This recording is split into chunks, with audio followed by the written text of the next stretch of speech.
सरसिजनिलये सरोजस्ते धवलतरां शुकगन्धमाल्य शोभे भगवती हरिवल्लभे मनोज्ञे त्रिभुवनभूतिकरी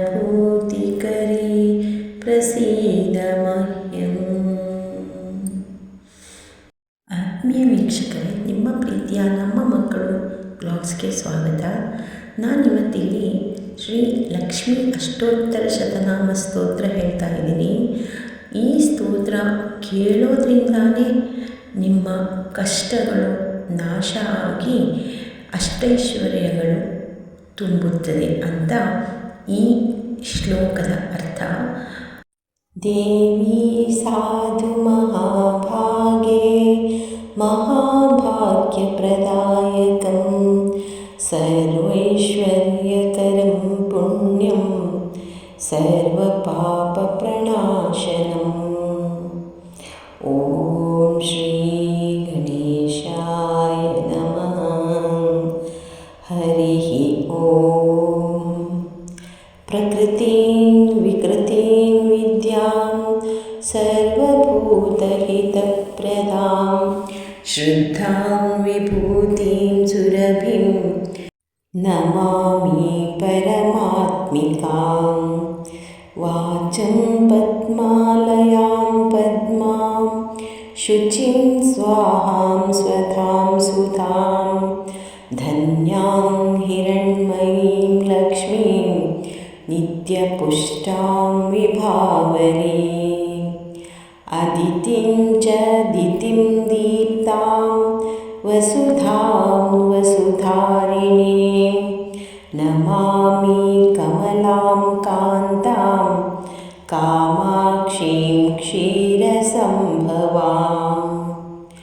ಅನುಗ್ರಹಪದಾಂ ಬುದ್ಧಿಮನಘಾಂ ಹರಿವಲ್ಲಭಾಂ ಅಶೋಕಾಮೃತಾಂ ದೀಪ್ತಾಂ ಲೋಕಶೋಕವಿನಾಶಿನೀಂ ನಮಾಮಿ ಧರ್ಮನಿಲಯಾಂ ಕರುಣಾಂ ಲೋಕಮಾತರಂ ಪದ್ಮಪ್ರಿಯಾಂ ಪದ್ಮಹಸ್ತಾಂ ಪದ್ಮಾಕ್ಷೀಂ ಪದ್ಮಸುಂದರೀಂ ಪದ್ಮೋದ್ಭವಾಂ ಪದ್ಮಮುಖೀಂ ಪದ್ಮನಾಭಪ್ರಿಯಾಂ ರಮಾಂ ಪದ್ಮಮಾಲಾಧರಾಂ ದೇವೀಂ ಪದ್ಮಿನೀಂ ಪದ್ಮಗಂಧಿನೀಂ ಪುಣ್ಯಗಂಧಾಂ ಸುಪ್ರಸನ್ನಾಂ ಪ್ರಸಾದಾಭಿಮುಖೀಂ ಪ್ರಭಾಂ ನಮಾಮಿ ಚಂದ್ರವದನಾಂ ಚಂದ್ರಾಂ ಚಂದ್ರಸಹೋದರೀಂ ಚತುರ್ಭುಜಾಂ ಚಂದ್ರರೂಪಾಂ ಇಂದಿರಾಮಿಂದುಶೀತಲಾಂ ಆಹ್ಲಾದಜನನೀಂ ಪುಷ್ಟೀಂ ಶಿವಾಂ ಶಿವಕರೀಂ ಸತೀಂ ವಿಮಲಾಂ ವಿಶ್ವಜನನೀಂ ತುಷ್ಟೀಂ ದಾರಿದ್ರ್ಯನಾಶಿನೀಂ ಪ್ರೀತಿಪುಷ್ಕರಣೀಂ ಶಾಂತಾಂ ಶುಕ್ಲಮಾಲ್ಯಾಂಬರಾಂ ಶ್ರಿಯಂ ಭಾಸ್ಕರೀಂ ಬಿಲ್ವನಿಲಯಾಂ ವರಾರೋಹಾಂ ಯಶಸ್ವಿನೀಂ ಹರಿಣೀಂ ಹೇಮಮಾಲಿನೀಂ ಧನಧಾನ್ಯಕರೀಂ ಸಿದ್ಧಿಂ ಸದಾ ಸೌಮ್ಯಾಂ ಶುಭಪ್ರದಾಂ ನೃಪವೇಶ್ಮಗತಾನಂದಾಂ ವರಲಕ್ಷ್ಮೀಂ ವಸುಪ್ರದಾಂ ಶುಭಾಂ ಹಿರಣ್ಯಾಭ್ರಾಕಾರಾಂ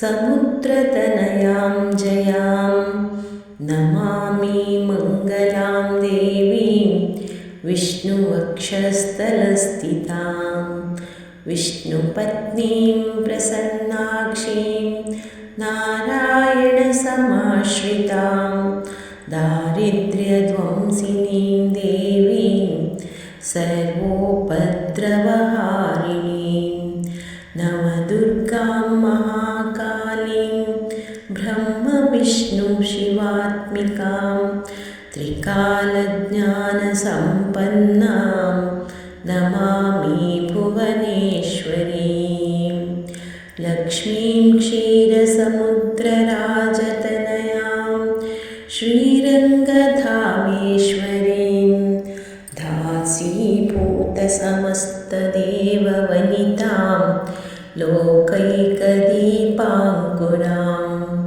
श्रीमन्मन्दकटाक्षलब्धविभव ब्रह्मेन्द्रगङ्गाधरां त्वां त्रैलोक्यकुटुम्बिनीं सरसिजां वन्दे मुकुन्दप्रियां मातर्नमामि कमले कमलायताक्षी श्रीविष्णुहृत्कमलवासिनी विश्वमातः क्षीरोदजे कमलकोमलगकालं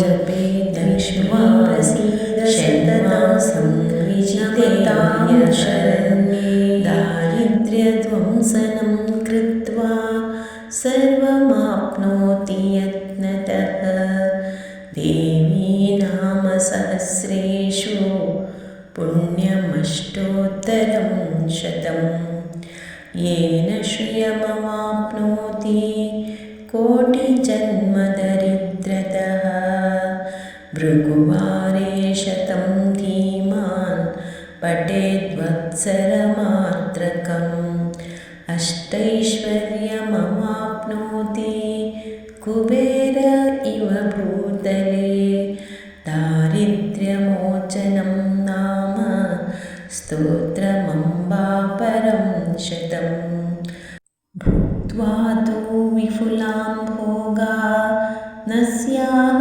सायुज्यमाप्नुयात् प्रातःकाले पठेन्नित्यं सर्वदुस्तोपशान्त देवीं सर्वाभरणभूषिताम् इति श्रीलक्ष्म्याष्टोत्तरशतनामस्तोत्रं ಸಂಪೂರ್ಣಂ. ಎಲ್ಲರಿಗೂ ಮಹಾಲಕ್ಷ್ಮಿ ಕೃಪೆಯಿಂದ ಇಷ್ಟಾರ್ಥ ಸಿದ್ಧಿಯಾಗಲಿ. ಧನ್ಯವಾದಗಳು.